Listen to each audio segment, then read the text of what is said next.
Virgin Most Powerful Radio, sharing the gospel with clarity and charity.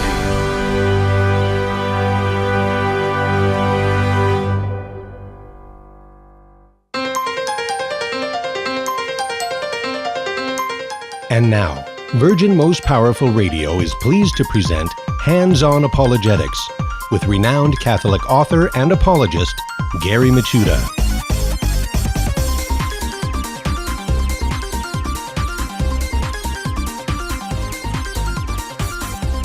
And welcome, everyone.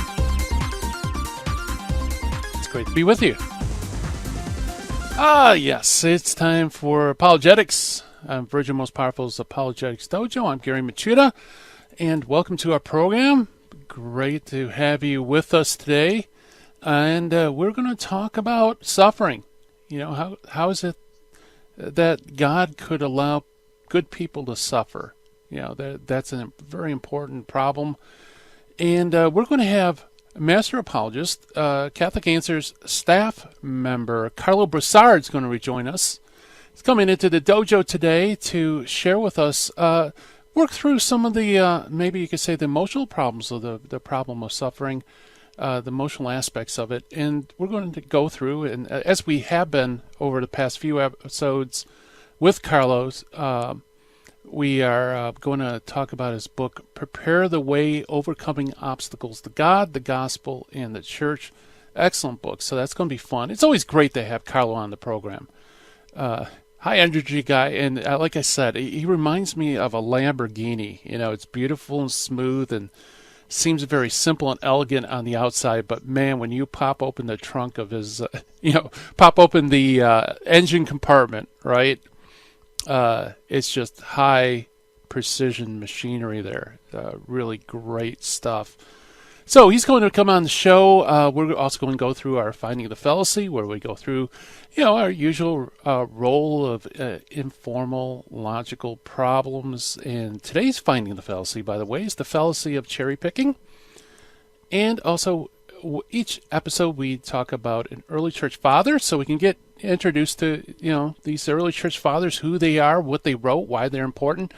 Today's early church father is someone who's not very well known, although he's extremely early witness in the early church. His name is Quadratius. Talk a little bit about him. And it's time for our shout-outs to say hello to everybody watching live stream on Facebook and YouTube. Hello? Great. Huge explosion of emojis on the chat room on Facebook. Yeah, thank you for joining the show. It's good to see familiar names. Hello, Jose and everybody else. Great stuff. And, I was following a little bit on the chat room earlier in the show, and the issue of the virgin birth came up. And I want to just remind everybody, especially those who maybe are listening live on radio, that in past programs, you can access all the past programs of Hands-On Apologetics on the official website of Virgin Most Powerful Radio, all one word, .org. And just click on the show, choose Hands-On Apologetics, and scroll down. And I dedicated an entire program on just looking through the evidence, the biblical evidence, trying to sort that out on defending the virgin birth way back in December 13, 2018. So check it out, folks, because there is we're preparing this large database of very interesting program, great apologetics topics, interesting guests. It's all there, just a click away on virginmostpowerfulradio.org. And not only our program, but also Jesus 911, the great programs there, Terry and Jesse, and everything else that we put out. So check it out. It's a great resource, and sometimes you don't have time to go through all the arguments and look at the Greek and the Hebrew and everything. But you can always send them a link, right? You can always refer them to a show, and that way we have like an entire hour you can unpack all the details. Great stuff. So if you have a question for our guest, Karlo Broussard, give us a call after the break at 888-526-2151. That's 888-526-2151. Or you can email your questions, or, maybe you just want to share a situation that you're in, or tell a story. I mean, if it's interesting about defending the faith, we'd love to hear it, and we always learn things from stories. Shoot us an email to questions at handsonapologetics.com. Questions at handsonapologetics, all one word, .com. That goes directly to the dojo mailbox. And I do have to say, thank you for those who have been sending letters. Usually what I do is I wait for an opportunity to maybe have an entire program where we could go through the mailbox and go through all the letters and so on. And there's been some great stuff. So every letter that comes through, questions at handsonapologetics.com, I see and I answer. I try to do it as quickly as I can. And, if it's good stuff, and whether you're willing, I'll share it on the air. Because, like I said, we can always learn from our mistakes. We can learn from questions. We can learn from things, definitely learn from things that go well. So please share it with us, right? Because we're one family, and, we're all... I don't know, what would it be, dojo mates? Richard, if you know the answer, I don't know. What would you call a bunch of people participating in a dojo? I have no idea. Maybe the chat rooms know? There's got to be a word. Anyway, enough tomfoolery. Let's jump into our intellectual obstacles. Sharpen our critical thinking skills, shall we? Finding the fallacy for today is called cherry picking. And it has nothing to do with picking fruit from trees. No, cherry picking is a form of suppressing evidence. Okay, this fallacy is basically, it works on presenting incomplete evidence so as to kind of mislead your audience or the individual you're talking to.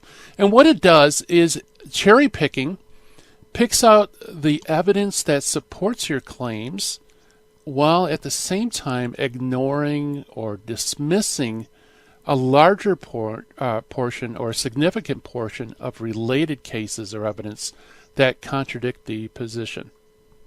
Okay, so it's a very one-handed, one-sided way of looking at evidence. Okay, so you're guilty of cherry picking. And, of course, you should never do that if you can. The only problem is, I think this particular fallacy, people commit cherry picking often because they don't have a lot of time or a lot of space to give all the data.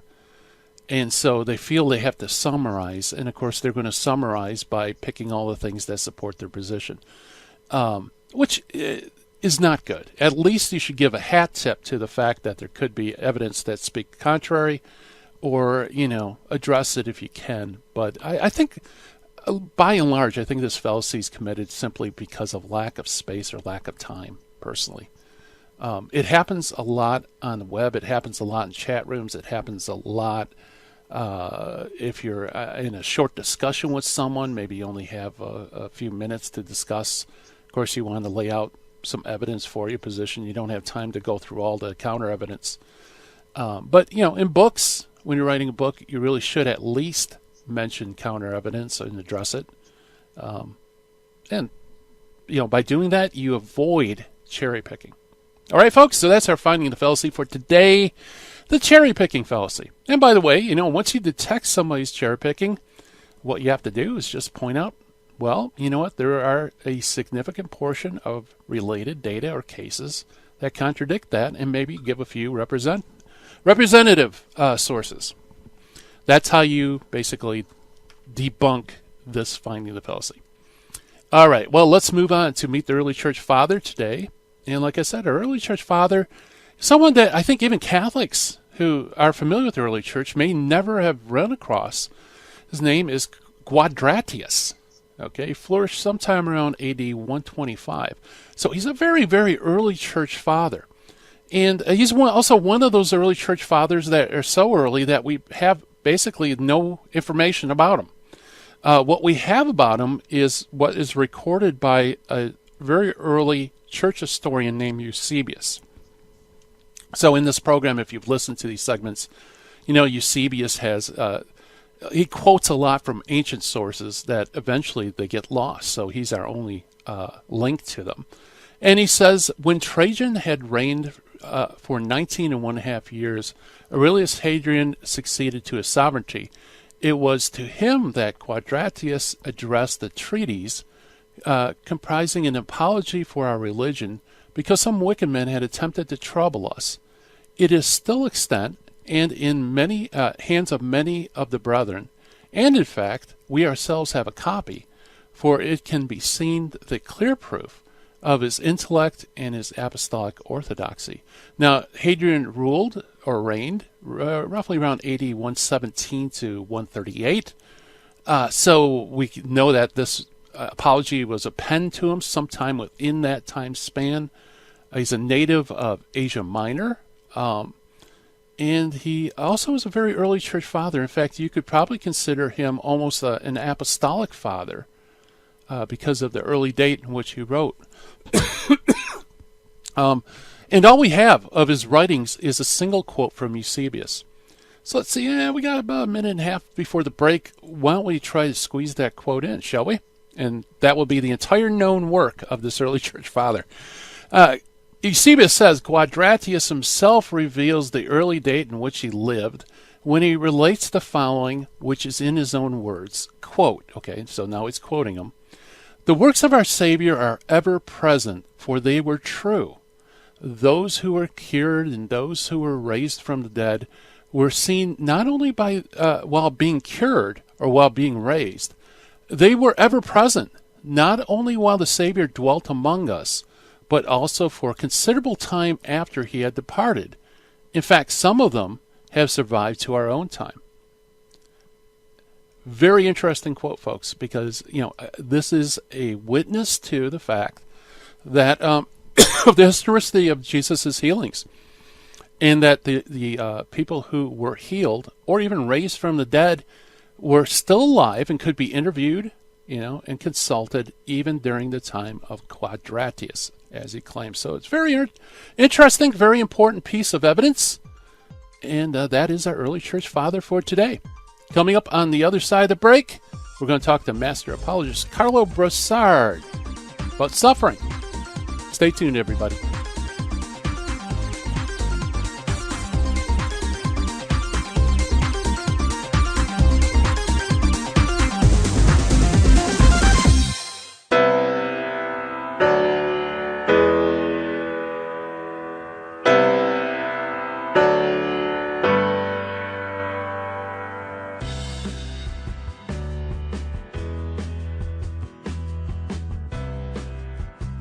This is Terry Barber inviting you, all the men, to a men's conference June 15th at the Sacred Heart Chapel. This is going to be a day where we're going to talk about true masculinity. There's a problem in the Catholic Church today. We have very few men who love the Catholic faith.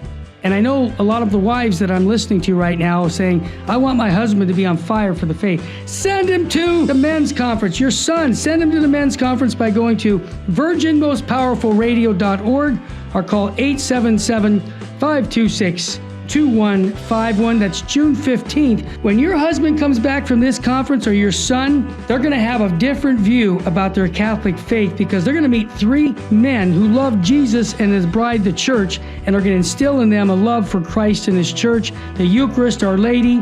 Bring them to virginmostpowerfulradio.org. Sign up there or call 877-526-2151. Full sheen ahead. It is only because of your continued prayers and generous donations that Virgin Most Powerful Radio can broadcast live each weekday. We count on your spiritual and financial support because you understand the urgent need for Catholic programming that shares the gospel with clarity and charity, but without compromise. Please prayerfully consider becoming a monthly donor. You can set it up with the touch of a button on our website, catholicrc.org.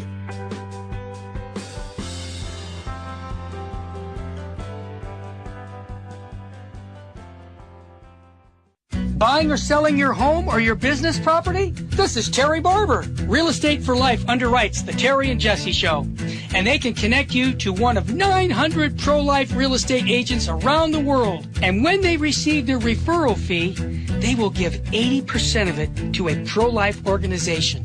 Wow! That's 80%!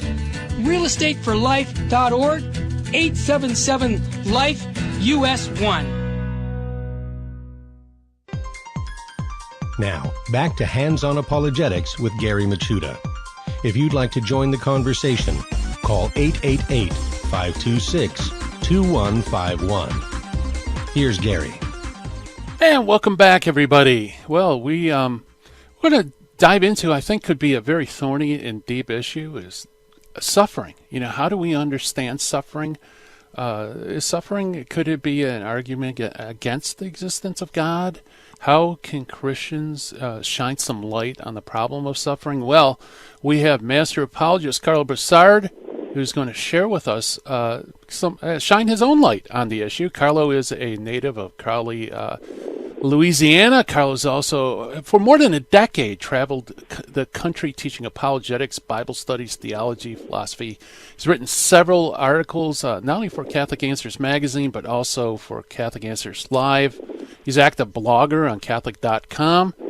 He holds undergraduate and graduate degrees in theology from Catholic Distance University and the Augustine Institute. He also sat under one of the great teachers, Father Robert Spitzer, at the Magis Center of Faith and Reason, Reason of Faith, excuse me. And he wrote an outstanding book that, in a sense, we're going to be touching on every now and then, and that is Prepare the Way, Overcoming Obstacles to God, the Gospel, and the Church by Catholic Answers Press. Karlo, welcome to Hands On Apologetics. Hey, Gary, it's great to be back in the dojo, man. Hey, there you go. I love having you back. In fact, I use my analogy of you being the Lamborghini apologist. That's right. That's right. Just to remind everybody, we're gonna open up the hood today, right? All right. Yeah, absolutely. And this is a great subject because in a previous program we kind of touched on the problem of evil. Whether it's logical consistency with could God exist and evil exist and things like that, but we're going to go on the other side of it in terms of the emotional aspect of the problem of evil. So we're definitely popped the hood on this. Yeah, that's right. Yeah, you draw a very important distinction between the intellectual problem and the emotional problem. When dealing with the intellectual problem, is primarily a philosophical puzzle and seeking to provide a philosophical answer to a philosophical question. Is the existence of evil logically contradictory with the existence of God? Now, you just mentioned that in a previous show we talked about that logical problem. I must admit that my memory is lapsing here. I don't remember us discussing that one, but definitely we can talk about the emotional problem as well.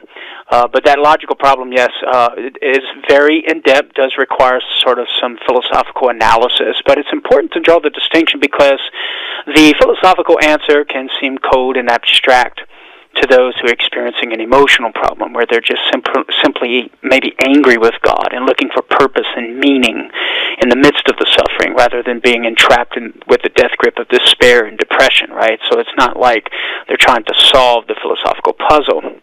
And so it merits, or it calls for, a sort of different response, where I think we put our theology cap on and are able to look at it through theology and see what sort of light Christianity shines in the midst of that darkness.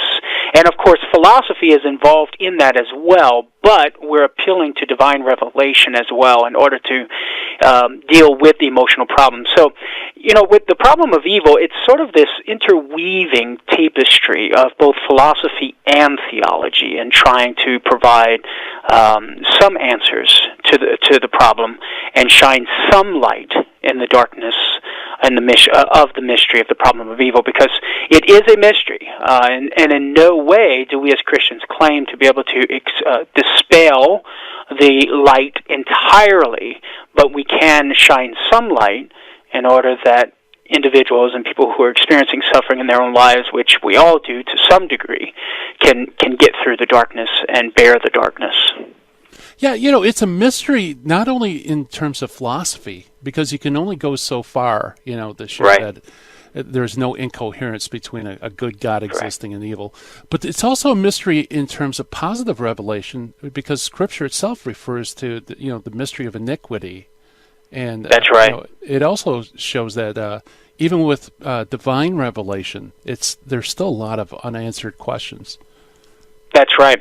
Yeah, what philosophy does is it allows us to be able to, in a sense, defend God, right, against the charge that He is not good for permitting evil and not wiping it out. So philosophy, we employ philosophy in order to defend God and say, no, it's coherent for an all-good God to exist and at the same time for evil to exist, in order to show that the presence of evil in no way is logically incompatible with the existence of an all-good God. And so he, being infinite in power, there's no good, if he exists, and he's infinite in power, then there's no good that he could not bring about, no greater good that he could not bring about in order to outweigh the permitted evil, right? So we can see that allows for God to be all good and evil to exist at the same time, but we still have to sort of struggle with the emotional problem, like, yeah, God does permit the evil, but I don't see a greater good coming out of it. And of course philosophy comes in and says, well, just because you can't see the greater good doesn't mean there is no greater good. But we still have to deal with it emotionally. You know, we still are faced with the evil and the suffering in our lives. We're faced with the darkness of not seeing the greater good that God will order that evil to. And so we still have to deal with it. And that's where the light of divine revelation can begin shining in the midst of that darkness, revealing to us certain principles of what we call in our tradition redemptive suffering, right? And giving us hope for a future destiny, etc. And so those are some of the things I assume we'll chat about in this segment, in this show today. Yeah, absolutely. In fact, in some ways, I'm curious whether you agree with me, but in some ways, I think the most powerful sting of suffering is the possibility of it being meaningless. I think that would be the most deepest suffering of all. And so we just naturally are inclined to say there's got to be some meaning to this. Otherwise, it's intolerable. That's right. Yes, and one strategy we could employ in order to begin reflecting upon this, as I point out in my book, and Pope Emeritus Benedict XVI pointed this out as well in his 2007 encyclical Spes Salvi, in talking about the only way that we can face our present trials and sufferings is if we know that there is a goal to which this suffering will ultimately be ordered, to be sure that the goal exists and that the goal is worth the effort, right? And of course that goal that Benedict reflects upon is heaven, our eternal destiny of a definitive satisfaction and happiness of being united to God in the beatific vision. And so first of all, what divine revelation reveals to us is that there is a goal, a destiny, and an existence of eternal happiness that will outweigh and redeem all evil and suffering experienced in this life. So we know that suffering will come to an end, and that's a reason for hope in the midst of suffering. So we know all evil and all suffering will come to an end in the eternal life of heaven. So that's the first thing that divine revelation reveals to us. So there will be an end. But not only will the suffering eventually come to an end, and we will experience a glory that far outweighs any suffering in this life, so much so that St. Paul can say in Romans chapter 8, right around verses 17 through 18, that our present sufferings and trials pale in comparison to the glory that will be revealed to us, within us. But also, too, Gary, that our very own suffering within this life, whatever tragedy we experience, from the least tragedy of stubbing your toe on the rock to a grave tragedy of losing a loved one, right?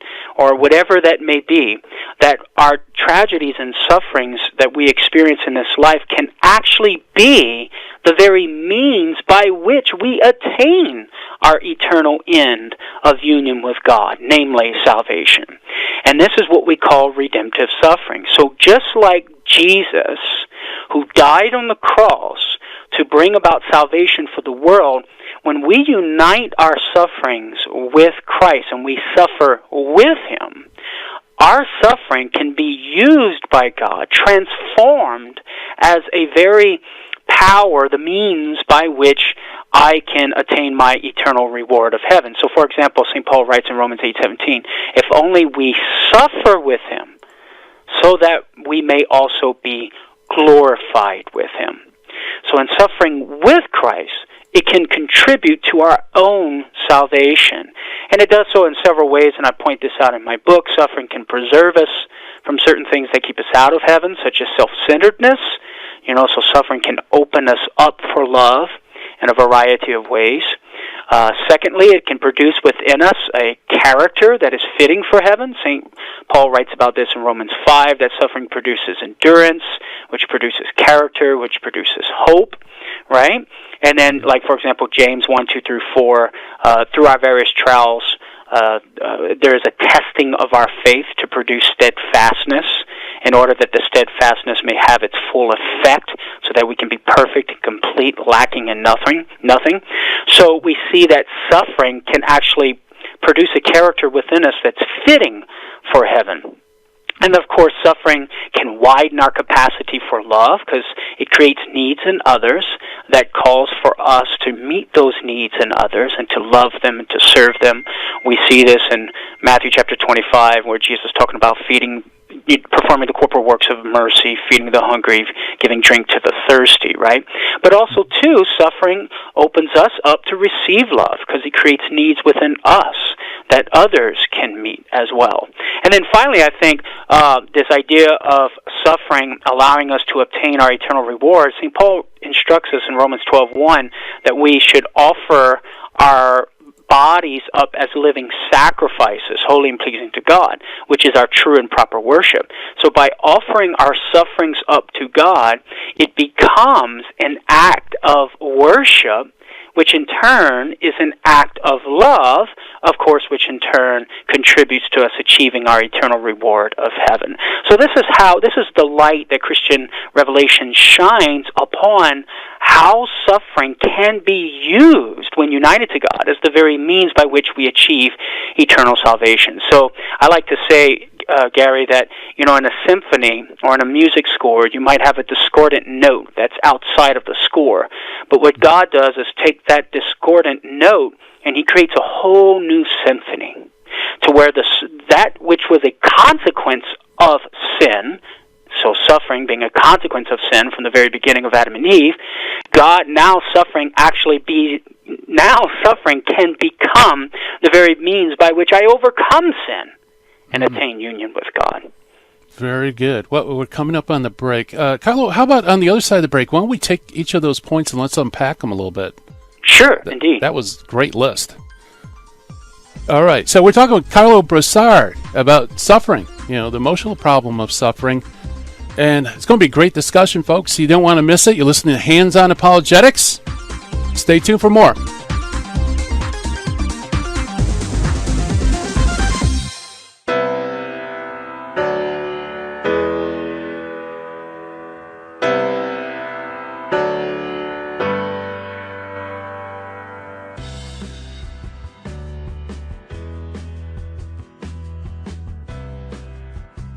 This is Terry Barber inviting you, all the men, to a men's conference June 15th at the Sacred Heart Chapel.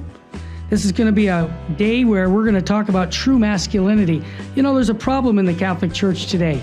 We have very few men who love the Catholic faith.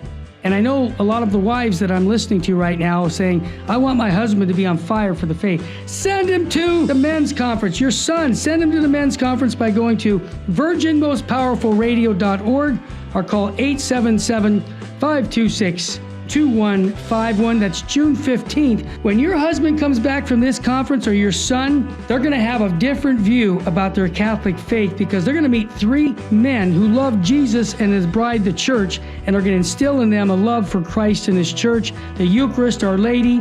Bring them to virginmostpowerfulradio.org. Sign up there or call 877-526-2151. Full sheen ahead. It is only because of your continued prayers and generous donations that Virgin Most Powerful Radio can broadcast live each weekday. We count on your spiritual and financial support because you understand the urgent need for Catholic programming that shares the gospel with clarity and charity, but without compromise. Please prayerfully consider becoming a monthly donor.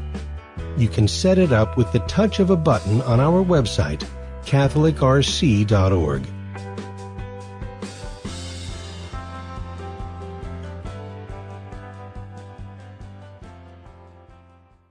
Buying or selling your home or your business property? This is Terry Barber. Real Estate for Life underwrites the Terry and Jesse Show.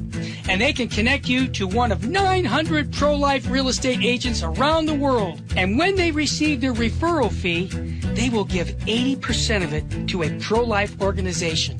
Wow! That's 80%! realestateforlife.org, 877-LIFE-US1. This is Jesse Romero. You're listening to Hands-On Apologetics with Gary Machuda on Virgin Most Powerful Radio. And welcome back, everybody. We're talking to Master Apologist Karlo Broussard on the emotional aspect of suffering and how theology helps alleviate at least some of that emotional weight that's often behind this. And right before we came to the break, Karlo just gave an incredible list of the different ways in which suffering leads us to the end of suffering, which is actually not only just the where suffering ceases, but the goal that it produces good fruit. And so, Karlo, I know this is probably coming out of left field, but would you be willing to go through maybe each one in turn, and we could kind of unpack some of them? Because that was a great list. Yeah, sure. Yeah, so I think, first of all, we can say that suffering can prepare us for heaven. And this seems to be in the mind of St. Paul. For example, in 2 Corinthians 4:17, he writes, "For this slight momentary affliction is preparing for us an eternal weight of glory beyond all comparison." And so the question is, well, how does suffering prepare us for heaven? Now, granted, this is against the backdrop of our fallen human nature, which has a tendency to lead us to turn in on ourselves and be egotistical, right? Sort of egocentricity and narcissistic. We have a tendency to do things in a selfish way, turning in on ourselves, closing us off from loving others as we should love others. So this leads to the first way in which suffering can prepare us for heaven. That is, it can open us up for love. You might say God can use suffering as the medicine for the spiritual illness of self-centeredness and egocentricity, which is a result and a consequence of our fallen human nature, because prior to the fall, Adam and Eve had what we call original justice, perfectly ordered human nature, where there was no warring between intellect and will and body and soul, and there was perfect harmony between each other. One didn't seek the other as a mere means to a further end. There was reverence toward one another in a complete loving way. But after the fall, they lost that harmony, and so there's a tendency to turn in on ourselves and to seek things for selfish reasons at the expense of the good of others. Well, suffering God can use suffering to be the medicine for that spiritual illness, to open us up for love. And St. Paul actually sees suffering in this way. For example, in 2 Corinthians 12:7, he writes, "Therefore, in order to keep me from becoming conceited, I was given a thorn in my flesh." And then, of course, he asked the Lord 3 times to remove the thorn. Our Lord said, "Nope, nope, nope. My grace is sufficient for you." But Paul saw, whatever this thorn in the flesh was, Paul saw his suffering as keeping him from becoming conceited and turning in on himself. So he saw suffering as opening him up for love. And of course, that's a first initial step, because we're so entrenched in turning in on ourselves and egocentric tendencies. God can use suffering to open us up, because we realize, I'm not self-sufficient. I'm not the center of the universe. The world doesn't depend on me, because suffering creates vulnerability within us and reveals to us our limitations and that everything is not about me. Now, suffering can also prepare us for love, inasmuch as it gives rise to the opportunities to practice love. And I mentioned this a while ago in Matthew 25, 31 through 46, when Jesus gives us the parable of the king, or the judge at the final judgment, the sheep on the right, the goats on the left. The sheep go to heaven because of performing the corporal works of mercy, feeding the hungry, giving drink to the thirsty. The goats go to hell because they did not perform the corporal works of mercy. The point being is that the suffering and the lack, the wanting, right, the hunger and the thirst gave rise to the opportunity for the sheep to meet those needs and practice love, which merited for them the possession of their eternal reward in heaven. So we see that suffering gives rise to the opportunities to practice love. And you know what's interesting, Gary? We even see this in the creation story after the fall. Because if you recall, there are certain temporal consequences that Adam and Eve had to experience when they disobeyed God. So, for example, Adam would work by the sweat of his brow. Eve would bear children in pain. But if you read carefully and you reflect upon it, you discover that God's not just imposing these temporal punishments for the sake of punishment as an end in of itself. They actually have a pedagogical value to them. Yeah. Because what these temporal punishments do is teach Adam and Eve how to love, because they didn't do it correctly in the first place. So Adam has to learn how to love, die to himself for the life of his family by working by the sweat of his brow. Eve has to die to herself for love of life by bearing children in pain. So suffering gives rise to opportunities to practice love. And finally, I would say suffering can prepare us for heaven, making us fit for heaven by giving rise to opportunities to receive love. Because heaven is an eternal exchange of love. We not only love in heaven, loving others, loving God, but we also receive love from God and from the communion of saints. And suffering in this life, because I'm sure, Gary, you've heard many a times or encountered someone who says, well, I don't want your charity, and who has a hard time being loved by others, right? Yeah, and so sometimes we have to be taught how to be loved and experience the love of others, which is a manifestation of God's love, which can prepare us to meet our Lord in heaven. So these are some ways in which in which suffering can prepare us for heaven, making us fit and worthy of the kingdom. And then, of course, we can talk about also how suffering can be the very means by which we attain heaven, and then also how suffering can be the very means by which we can love others and merit special graces for our loved ones to come to the Lord. Yeah, very good. And what strikes me, Karlo, is that all these perfections that you just mentioned, the ability to be loved, the ability to live virtuous lives in love, those perfections wouldn't be possible without suffering.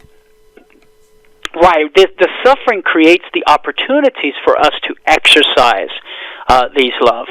I would say that love is possible even without suffering. I mean, God could have just created the world and performed a perpetual miracle, and we all have the beatific vision, and we all love each other. But God willed and desired to create a world in which we participate in God's providential plan of leading ourselves to our own perfection. That the attainment of our final end or our perfection of union with God in some small way is a result of our activity as well. And of course that activity is ultimately by the grace of God. But nevertheless, God wills to include us in this movement of directing ourselves to our final end and perfection, that is, union with God, so that our perfection is due to our action in some way in cooperating with God's grace. And there's a great nobility in that, Gary. I mean, granted, God could have just created us with the beatific vision, and we have no possibility of cooperating with Him in attaining our perfection. But yet, there would be a good loss, namely the nobility of being able to be a participant in God's providential plan of leading ourselves to our perfection. And that's a great good that God desired to create the world with. Hence, the possibility for us not only to contribute with God's providential plan, contribute to or cooperate with God's plan in achieving our perfection, but also the possibility of turning away from God's plan and directing our lives away from our final perfection of union with Him. Very good. Well, we have a caller, actually, that the call seems like it fits right in with what we were just talking about. Nathaniel from Texas. You have a question for Karlo Broussard? Hi, yes. Thanks, gentlemen. So you were just both saying that the suffering is necessary in order to prepare yourself for love and for heaven. I'm just wondering, what about people, children who are born stillborn, or people who die in infancy? And you were making the point that when creation first existed, it was paradise. So it seems like the initial plan didn't require suffering. And it seems that when all these sinners will be in heaven, there will be no more suffering. So is this suffering really necessary if eventually there won't be any? And not everyone will have experienced it and be prepared for the love and the heaven that you say they need to be prepared for. I see. Okay. Great question. Well, it's a great question, Nathaniel. Thanks for the phone call. Well, first of all, I would just offer a clarification, and that I apologize if I led you into confusion here, that I'm not saying that suffering is necessary for heaven and is necessary for love. In fact, I was just saying the opposite, because I was saying that God could have created us in a world with the beatific vision and a constant perpetual miracle in preserving us from suffering, which Christian revelation tells us God planned to do for the human race had Adam and Eve remained in divine intimacy and friendship with God. That suffering for humans was a result of Adam and Eve forfeiting the gift of preservation from suffering. And so I would not say that suffering is necessary for us to love or necessary for us to prepare us for heaven. What I'm saying is that given the fact that Adam and Eve sinned and suffering is a part of the human condition, that God can use suffering as opportunities to prepare us for heaven. Now, given those, like you brought up a very good point concerning infants who die, right, without having the opportunity to exercise their choice in a way that cooperates with God's providential plan and leading us to our final perfection of heaven, these are extraordinary circumstances. And so the church takes the position of sort of an agnostic position, actually, in saying, well, concerning infants who die, God hasn't given us any revelation concerning exactly how He relates to those. We have good reason to hope that He does grant unto them the grace for heaven, but on the other, I'll have to wrap up a pretty bow on that on the other side of the break. So I apologize. Yeah, if you could hold on, Nathaniel, we'll take it up on the other side of the break. Sorry about that. You're listening to Hands On Apologetics, folks, with Karlo Broussard. Stay tuned.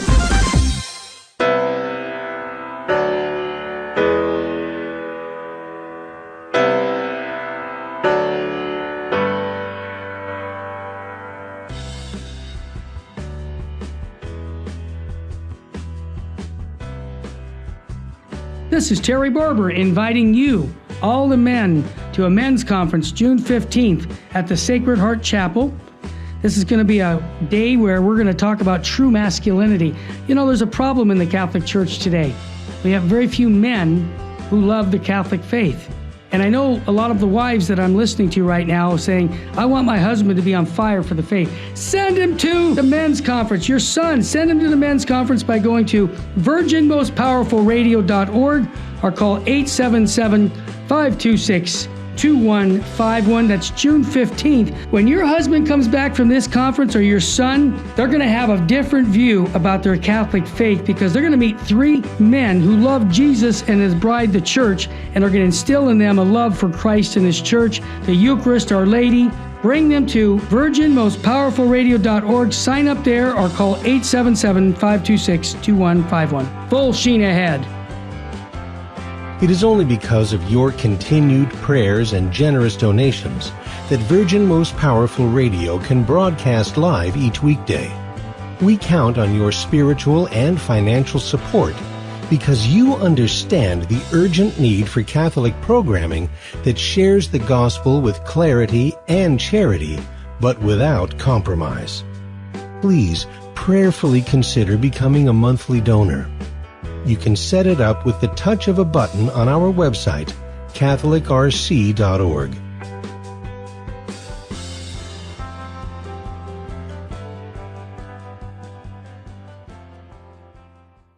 Buying or selling your home or your business property? This is Terry Barber. Real Estate for Life underwrites the Terry and Jesse Show, and they can connect you to one of 900 pro-life real estate agents around the world. And when they receive their referral fee, they will give 80% of it to a pro-life organization. Wow, that's 80%. realestateforlife.org, 877-LIFE-US1. Now, back to Hands-On Apologetics with Gary Machuda. If you'd like to join the conversation, call 888-526-2151. Here's Gary. And welcome back, everybody. We're talking with Karlo Broussard, and Karlo was just answering a question from Nathaniel regarding suffering. And Karlo, before the break, you were talking about extraordinary circumstances like the death of an infant, and what the church has to say in regards to that. So if you want to pick it up from there? Yeah, so I just wanted to say briefly, Nathaniel had brought up the issue of infants dying, and so, because that was within the context of me saying how God can use suffering as an opportunity to prepare us for heaven, and to use suffering, as that opportunity. Now, concerning those infants who die, as I said, the church is agnostic concerning their lot in the afterlife, right? Because we have no revelation. We have good reason to hope that God would somehow grant unto them the grace of the beatific vision to be able to enter into heaven. It's very possible God could give the soul of the infant created light to enhance the intellectual power in order to know, and then, of course, consequently to make a free choice whether to cooperate with God or not right before the moment of death. Or God simply gives those souls the opportunity to choose Him. So, and those, or just simply gives those souls the grace of the beatific vision as a free, undeserved gift, which that grace is to begin with. And so the example of the infants dying in no way undermines the Christian revelation that God can use suffering, given the condition, the human condition of suffering, which is a result of the original sin of Adam and Eve, that God can use that suffering as an opportunity to bring about greater goods, such as preparation of the soul for heaven, such as the attainment of our final end, inasmuch as we offer our suffering up to God as an act of worship, which is an act of love, which contributes to enhancing our relationship with God.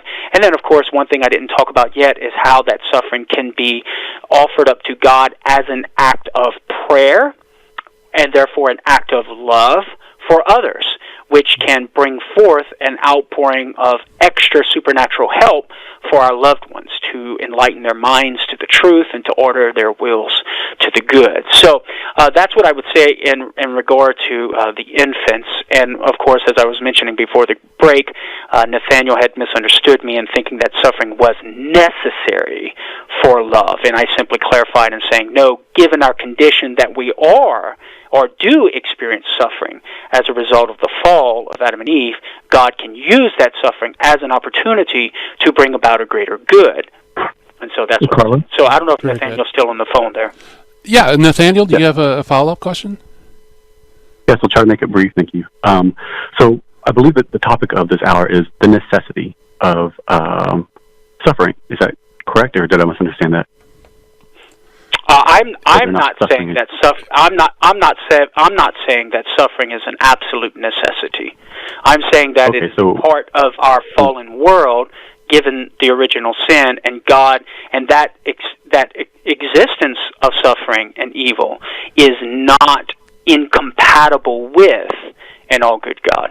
Yeah, Nathaniel, the official title is The Problem of Suffering with guest Karlo Broussard. So there's no necessity there.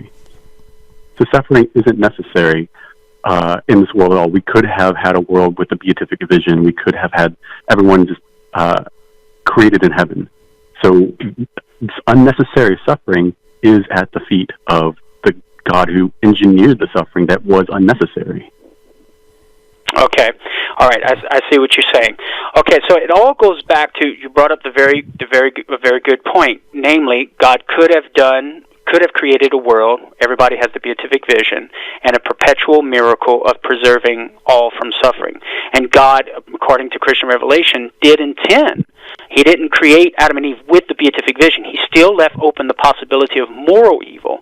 But we do know that had they chose to remain in intimacy with God, God would have performed a perpetual miracle to preserve Adam and Eve from even physical evil or suffering.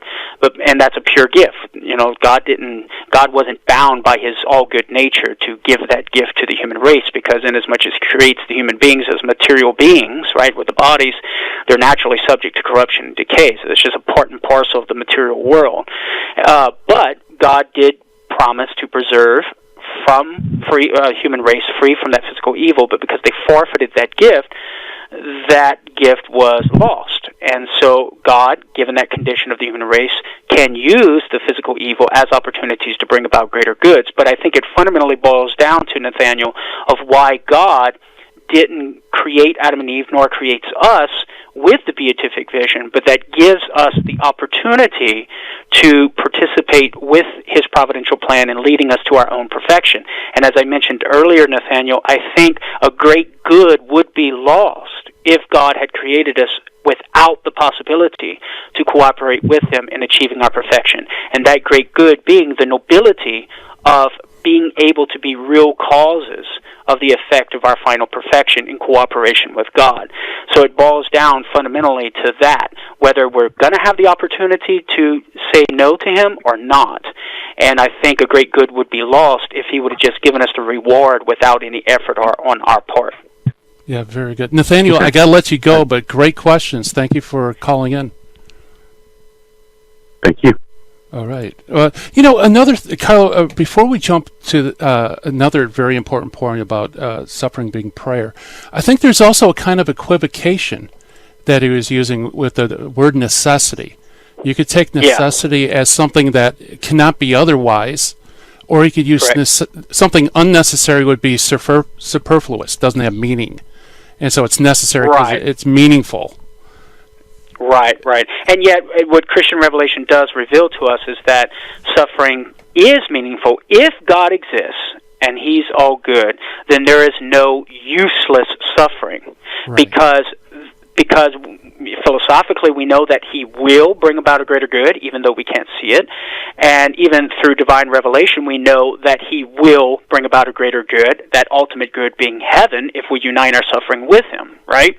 And so, both from philosophy and from divine revelation, we can meet the challenge that there is gratuitous or useless, unnecessary suffering in that sense, if we're using it in that sense. And I actually deal with that in one of the chapters in my book, dealing with the claim of, it's called the evidential version of the problem of evil, dealing with this so-called useless suffering. But of course, one interesting point about that, Gary, is that in order to claim that suffering is useless, you have to assume that God doesn't exist, which is begging the question, right? Because if God exists, well, then no suffering is going to be useless, because there's going to be a greater good that he's going to bring about, right?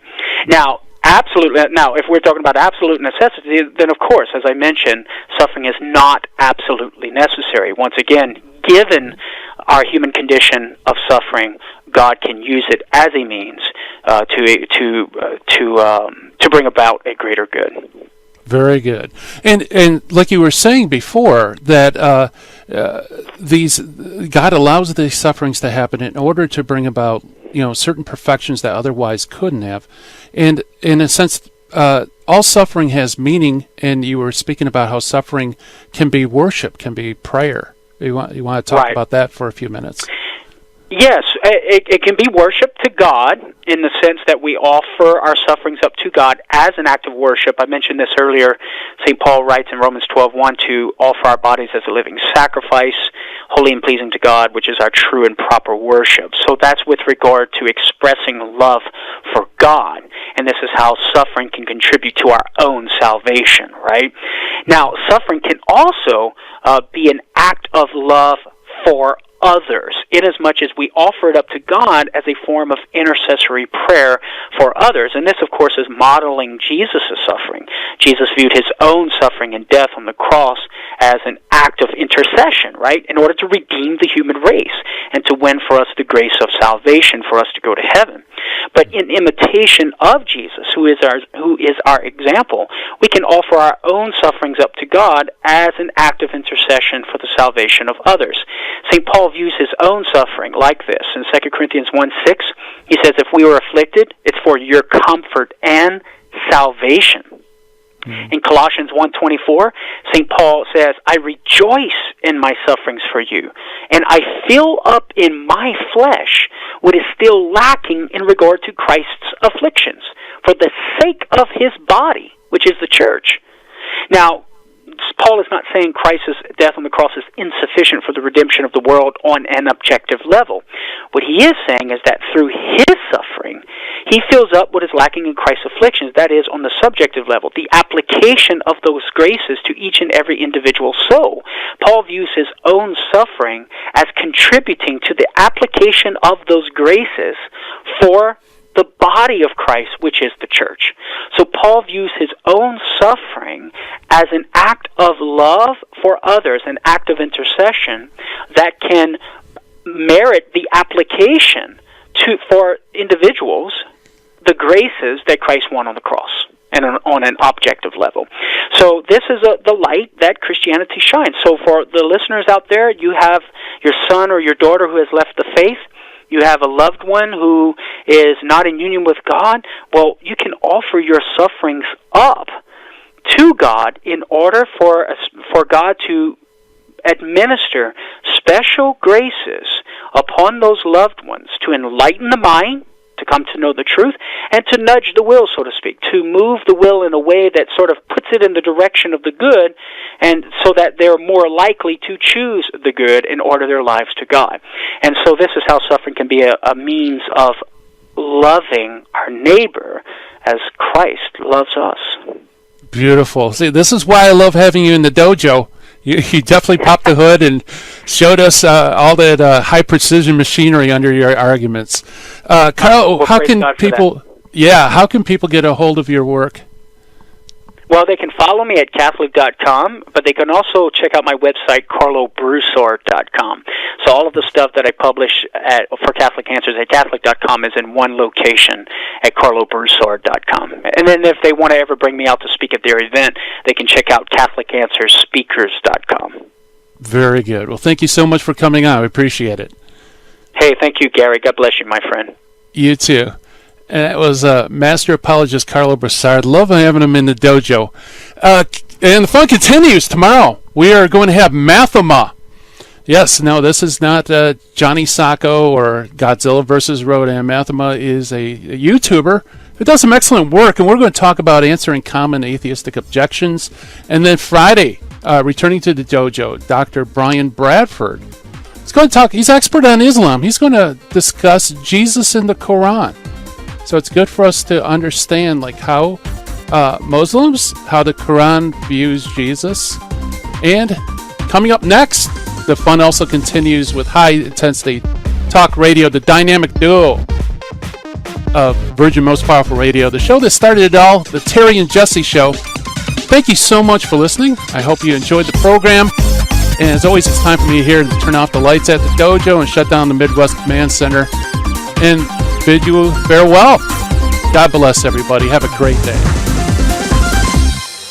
In the 1990s, I lived and worked in Hollywood. But when my wife Betty's mom took ill, we relocated to Orange County. And it was during this time in our lives that I converted to Catholicism. Once my eyes were opened to the truth, I couldn't learn enough about the faith. But I had less free time than ever, especially with a long commute. That's when I discovered the real value of Catholic audio. Listening to cassette tapes transformed my daily commute into a miniature retreat. And that's the beauty of Virgin Most Powerful Radio today. Since the podcasts are archived, you can listen anytime on our smartphone app. I know how listening to Catholic audio can bring you closer to Christ and His Church. So I encourage you to visit the App Store or go to vmpr.org and download the app today. It just might change your life. I'm Matthew